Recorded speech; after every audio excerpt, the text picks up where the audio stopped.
pauta trans e a pauta autista têm mais em comum do que você imagina, na verdade, porque já existem estudos mostrando que existem mais autistas entre a população trans do que entre a população cis. Eles ainda estão estudando se isso tem a ver com o fato de que os autistas têm menos filtro social, então eles saem mais do armário e não estão nem aí, realmente não tem mais travas, assim, né? Não estão tão preocupados com o que a sociedade vai pensar, ou se tem alguma coisa a ver com genética, enfim, está tendo estudos. Mas que já existem estudos mostrando, e eu mesma conheço um monte de autista trans.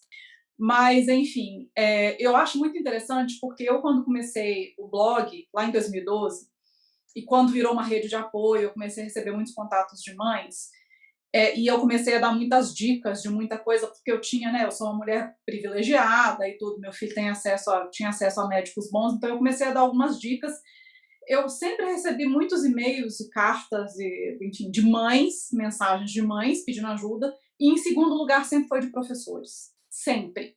Andréia, por favor, me ajuda. Caiu um aluno autista na minha sala e eu não sei o que fazer, eu quero muito ajudar ele, mas eu não sei nem por onde começar. E aí eu sempre brincava e falava assim, olha, não se preocupe, porque eu também, quando recebi o filho autista, também não sabia nem por onde começar, assim, quando o médico falou, seu filho é autista, eu falava, meu Deus, o que será de mim, assim, né? É como se eu tivesse que jogar o manual da criança fora e descobrir outro manual para a criança. Porque realmente, e eu acho que aí está uma oportunidade maravilhosa para o professor, assim como foi para mim como mãe, de entender a neurodiversidade e de entender que as pessoas aprendem de formas diferentes, que ninguém cabe numa caixinha. E não é só o autista, não. Às vezes tem uma criança que é maravilhosa em português e história, mas é horrível em matemática. Então, assim, o ser humano é muito diverso, na verdade. A questão é que as formas com que os professores são ensinados a ensinar ainda são muito engessadas. Né? A própria faculdade de pedagogia, lá na formação básica, né, dos professores que vão lá para os pequenininhos, não fala muito de educação especial, de educação inclusiva. Então, eles têm, parece que um semestre só que fala de leis que regem a educação. O que isso ajuda, ele saber da lei? Ele precisa saber, cara, chegou um aluno aqui com deficiência intelectual, com síndrome de Down, com autismo, ou com algum atraso, ou com uma síndrome. Como que eu posso ajudar esse aluninho? Né? Então, coisas que a gente sabe de ensino estruturado, comunicação alternativa, essa coisa, isso ajudaria pra caramba. Agora, a gente sabe o trabalho que dá e como você tem que mover estruturas para você mexer numa estrutura curricular de um curso, né? Superior. A outra saída para isso é a gente mexer em formação continuada, e isso está na mão das prefeituras. Né? Isso precisa de investimento na formação continuada dos professores. E grande parte dos professores querem. Então, muitas vezes eu escuto mães reclamando e falando, porque o professor falou que o lugar do meu filho não é lá, não, que o meu filho devia ir para a escola especializada. Cara, o seu professor é exceção. A maioria dos professores quer sim ajudar. Eu sei por causa das mensagens que eu recebo. Eu já gravei vídeo para professor. 6 dicas para professor, de tanto pedido de professor que eu recebia.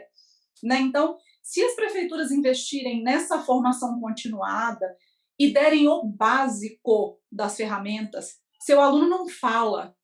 Seu aluno não fala. O que você acha que vai acontecer se ele tiver com uma dor de dente e ele não conseguir te contar que ele está com uma dor de dente? Ele vai bater a cabeça na parede. Ele vai te tascar uma mordida no braço. Comportamento é comunicação.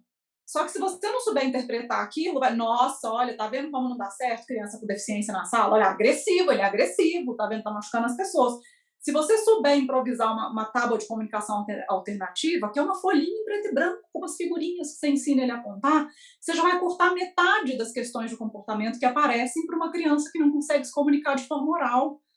Né? Então, tem várias coisas básicas que, se você trouxer para os professores na sala, já vão acabar com metade dessas questões aí. E a gente tem que lembrar que existem adultos autistas também na faculdade, igual a Andrea falou.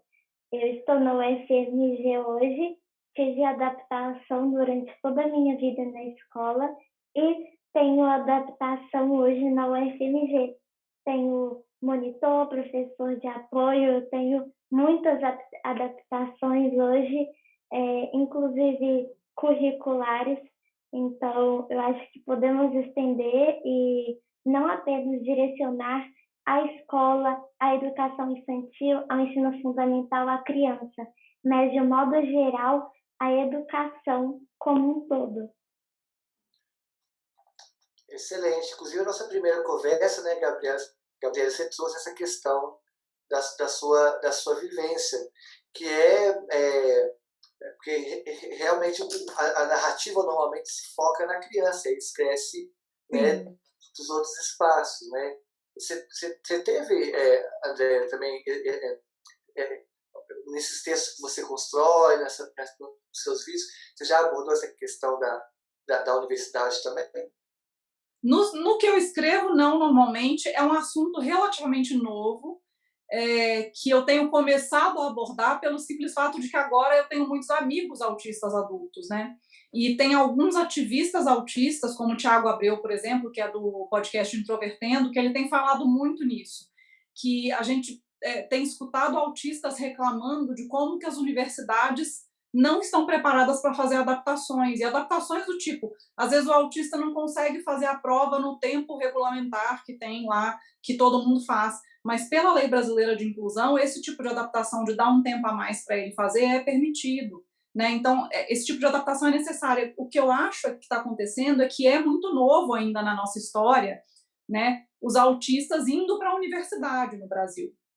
Então, agora é que a gente está vendo isso começar a acontecer e as universidades terem que se adaptar meio que correndo para essa situação. Então, acho que agora que essa discussão está começando a aparecer muito, porque, graças a Deus, né, está tendo uma primeira geração grande de autistas diagnosticados, porque não diagnosticados tinha um monte no passado, né, assim, diagnosticados, agora chegando à universidade e trazendo essa discussão à tona de que adaptações precisam ser feitas, até porque é direito, né, está na lei.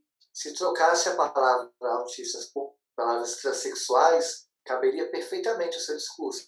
Muitas transexuais chegando à universidade, a universidade fazendo adaptações, que é o nome social, a questão do banheiro, para tolerar. Ou seja, nós temos avançado. Apesar de ter toda uma estrutura que nos exclui, a gente tem se organizado e avançado. E aí, nisso eu gostaria de saber onde é que a gente está agora como vereadora. Nosso espaço de limitação é muito pequeno, porque a maioria das questões são federais. Mas a gente pode também trazer debates para ou o campo legislativo municipal ou articulações com o prefeito para que a gente consiga avançar também na pauta. Aí, vou passar para você, depois para a Gabi, sobre se você tem algumas ideias que a gente poderia focalizar aqui enquanto vereadora para não só dar visibilidade à pauta, mas também cobrar ou então propor algumas mudanças no município. A gente tem aí no Brasil, né, falando de nível federal mesmo, talvez a legislação mais avançada de pessoas com deficiência no mundo, que é a Lei Brasileira de Inclusão, que foi construída sob a luz da Convenção dos Direitos da Pessoa com Deficiência da ONU. É uma legislação maravilhosa. Se ela fosse toda cumprida, se ela tivesse sido de fato transformada em políticas públicas, a gente estaria no paraíso, mas é como muitas coisas, né, a gente sabe que não sai muito do papel. Eu acho que uma coisa bacana de amarrar com o municipal é entender o que da Lei Brasileira de Inclusão que não saiu do papel no município e que está na alçada aí do município. Por exemplo, educação municipal. Como é que está a questão das salas de recurso no contraturno no município? Toda escola municipal deveria ter uma sala de recurso no contraturno, porque, de acordo com a legislação da pessoa com deficiência, não só do autismo, mas de outras deficiências, a educação especializada é um direito dessas crianças, adolescentes e adultos, dentro da escola regular, nessa forma dessa sala de recursos aí que acontece no contraturno da educação regular. Mas vai contar quantas salas de recurso tem em escolas? Muitas vezes tem uma escola que tem uma, e aí vem crianças de outros bairros para aquela única sala de recursos ali. Às vezes eles não têm nem as atendentes dentro de sala para as professoras, tem uma atendente para 3 salas que fica só levando as crianças no banheiro, mas de fato não está ajudando ali aquelas crianças do jeito que pode ajudar mesmo. Então, a gente está vendo que a lei não está sendo cumprida dentro das escolas. A questão que envolve também a transexualidade, que toca na questão do autismo, são as chamadas curas. A gente tem pouco tempo aqui, mas existe mesmo essa chamada cura? Não existe não, mas sempre vai ter gente vendendo, né? Na expectativa de que alguém desesperado vai estar comprando, porque sempre vai ter gente desesperada. A gente junta aí a questão do desespero mesmo com a falta de conhecimento científico, com o capacitismo, que no caso de vocês é a transfobia, né, com tanta coisa junta que vira um bolo aí que deixa essas pessoas extremamente vulneráveis a charlatães mesmo.